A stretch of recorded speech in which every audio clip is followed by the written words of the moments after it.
श्री गोविंदाय नमो नमः।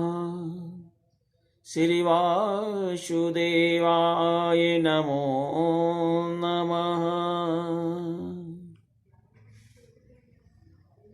एक समय जब महाभारत युद्ध चल रहा था, उस समय कौरव और पांडवों के न जाने कितने कितने असंख्य वीर गति को प्राप्त हो चुके थे।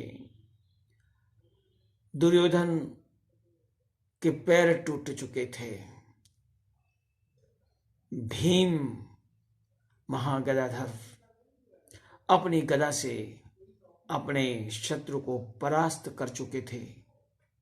भीम की गदाओं के प्रहार से दुर्योधन की टांगें टूट गई थी और अश्वत्थामा अपने मित्र के कष्ट को देखकर पांडवों के शिविर में जाते हैं और जाकर के पांडवों के 5 पुत्रों के सिर को काट देते हैं।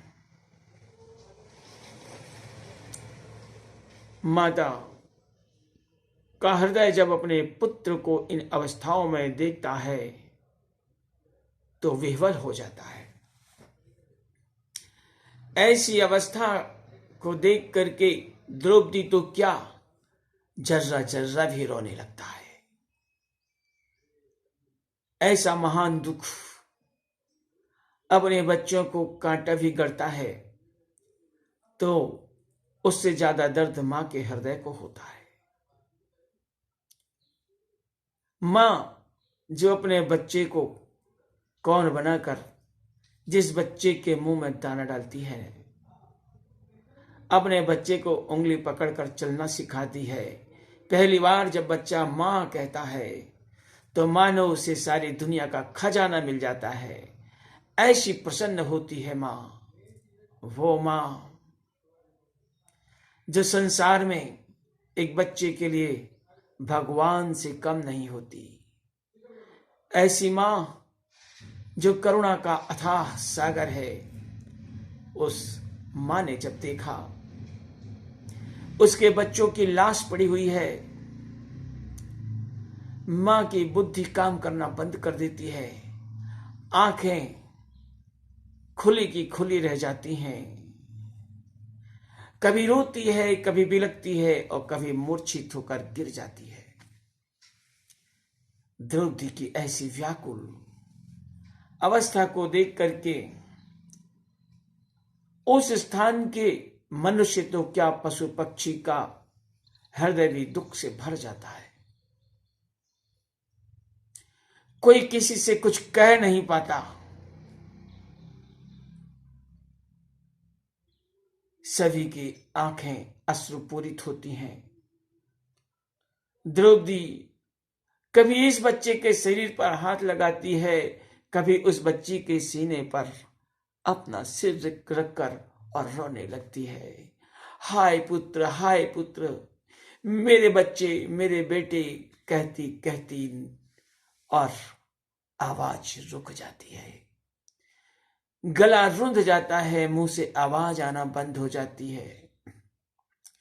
माता की ऐसी करुणा को देखकर जहां पर कि पार्थ अर्जुन विद्यमान, उन्होंने द्रौपदी और अपने प्रिय पुत्रों की ऐसी हालत को देखा। मन बेचैन हो गया, संसार ही लुट गया हो जैसे उनका। ये महाभारत के युद्ध की जीत और ये संसार अब किस काम का। भगवान श्री के चरणों की ओर निहारने लगते हैं। द्रौपदी पलक झपकना भी बंद कर देती है।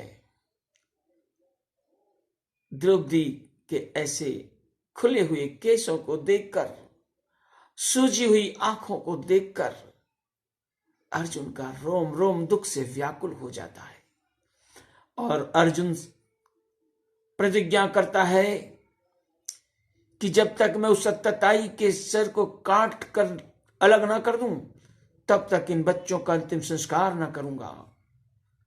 और वह अपने मित्र सखा श्री कृष्ण के साथ तेज गति से, मन की गति से जाने वाले रथ पर सवार होकर और अश्वत्थामा के सिर के बालों को पकड़कर घसीटता हुआ लाता है और द्रौपदी के सामने लाकर जोर से पटक देता है। जैसे ही द्रौपदी ने देखा और अर्जुन उसके गले को काटने के लिए अपने तलवार की ओर हाथ बढ़ाता है, उसी समय द्रौपदी के मन में एक और व्याकुलता हो जाती है कि हे प्रभु, हे दीनानाथ, हे दया के सागर, इस अत्याचारी, इस हत्यारे की मौत से मेरे पुत्र तो मुझे वापस ना मिलेंगे, लेकिन इसकी मां को भी वही दुख होगा जो मेरे हृदय को हो रहा है। इस प्रकार से भगवान श्री कृष्ण द्रौपदी की बात को जान करके और अर्जुन को समझाते हैं। अर्जुन उस अत्याचारी के बाल मुंडवा देता है। अर्जुन उस अत्याचारी की कवच और कुंडल को निकालकर फेंक देता है। वह अपमानित होकर के वहां से भाग जाता है। यत्र योगेश्वरः कृष्णो यत्र पार्थो धनुर्धरः तत्र श्री विजयो भूतिर्ध्रुवः नीतिर्मतिर्मम। भगवान श्री कृष्ण पार्थ अर्जुन को, द्रौपदी को और सभी को बहुत समझाते हैं। ऐसे दया करुणा के समय जब कोई साथ नहीं देता तो मेरे प्रभु साथ देते हैं। सिया राम सिया राम सिया राम, जय जय श्री राधे। बोलिए गोविंद कृष्ण भगवान की जय।